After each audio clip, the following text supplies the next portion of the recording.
son Joshua is 6 years old and is on the severe end of the autism spectrum. Currently has 40 hours a week of speech therapy, occupational therapy, and ABA.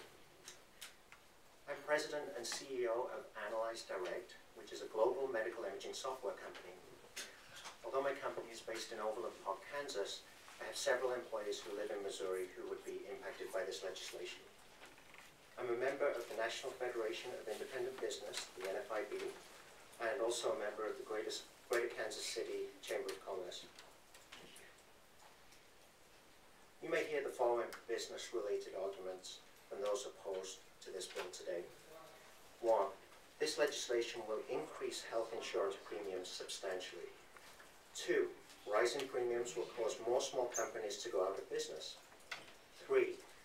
Rising premiums will force companies to stop offering health insurance altogether to their employees. 4.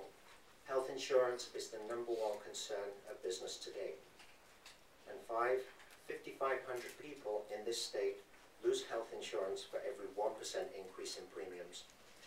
These are very strong, very powerful statements, and they are all wrong. They are all incorrect smokescreen statements designed to provoke an emotional response within you, our legislators, to protect us, small businesses, from enormous premium increases and their terrible consequences. Well, I would like to address each of these arguments that are being made on my behalf as a business owner.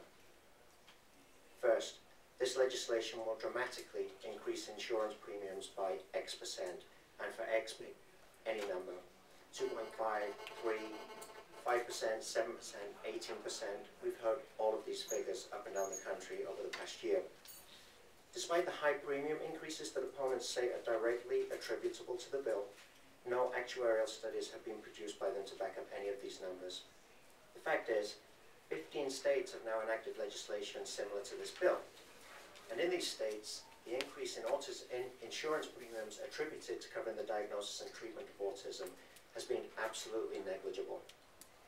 All we need to do to get the real situation is to look at the state of Minnesota. A Blue Cross Blue Shield of Minnesota actuarial report found that their autism benefit costs less than 83 cents per member per month. This includes access to speech therapy, occupational therapy, and ABA treatments with no annual cap and no age limits. This corresponds to a premium increase of significantly less than 1%. And if we can just look at that in terms of my own company, it costs me around $130 a month to buy health insurance for a 30-year-old male employee. It costs about $260 a month for a female employee who's also 30 years old. So combined average, that's $200 a month thereabouts.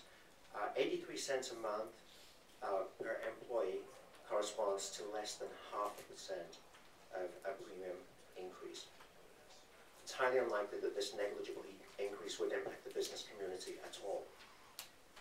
2, rising premiums cause companies to go out of business. Not true. Companies do not go out of business because of health insurance premium increases. Thank you. Oh, everybody's getting me water today. Thank you so much, guys. You got your change.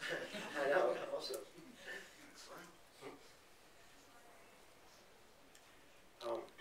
The U.S. Small Business Administration references 10 reasons why small businesses fail.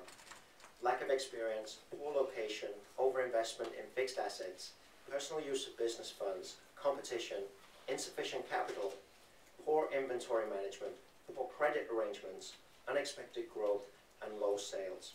Notably absent from this list is the cost of providing health insurance to employees. 3, rising premiums will force companies to stop offering health insurance to their employees. Not true. Health insurance premiums increase every year, regardless of any new policy updates such as this bill, and this does not cause companies in general to cancel healthcare coverage for their employees. The Kaiser Family Foundation 2009 annual survey on employer health benefits reports that for companies that remain in business, there has been no statistically significant reduction in employer-sponsored health plan coverage in the previous 5 years. And this is despite the significant premium increases that have occurred during this time period. Small businesses with 3 to 199 employees have stayed steady during this period, with coverage levels varying between 59 and 62%. Large firms with 200 or more workers typically have coverage rates of close to 100%.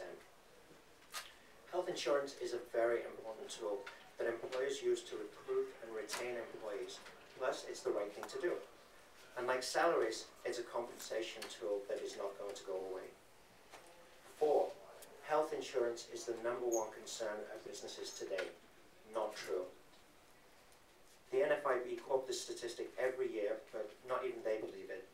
In a November 2009 survey conducted by the NFIB, the question was asked, what is the single most important problem facing your business today?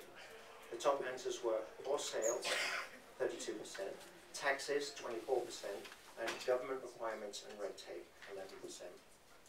In the December 2009 regional business survey conducted by the Greater Kansas City Chamber of Commerce, of which I'm a member, which was published last week, members were asked what were the biggest problems facing their business. Nearly half of the respondents cited unpredictability of business conditions, while another 41% reported slowing or lost sales. Long-term, members were most concerned with soaring public debt and long-term economic stagnation.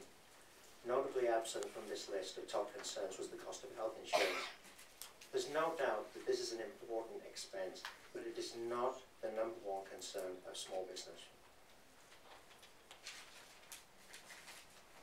5. For every 1% of premium increase, 5,500 people in this state lose health insurance. Please do everybody in this room a favor, and if the opposition bring this statistic up, don't accept it into testimony unless they provide documented evidence as to how this statistic is calculated, because we have been trying for over a year to find out where they get this number from. And it's usually America's health insurance plans who provide it, and then the lobbyists feed off from there.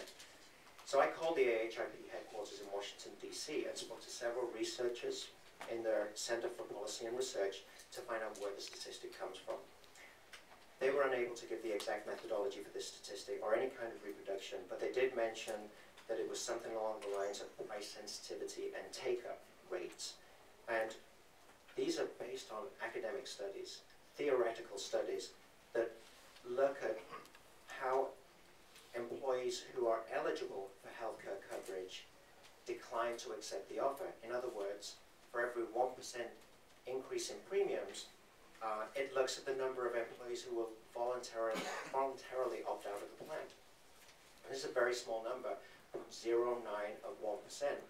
But if you multiply that very small number by, say, the population of the United States, and then you divide it by the number of states in the Union, then you end up with 5,500 people in this state. Now, we don't know the basis of the analysis, but that's our best guess at how they arrive at it, and it provides an incredibly misleading piece of testimony. The truth is, business would benefit from this bill because autism impacts productivity. Families who live with autism have the highest reported levels of depression and anxiety among parents of developmentally disabled children.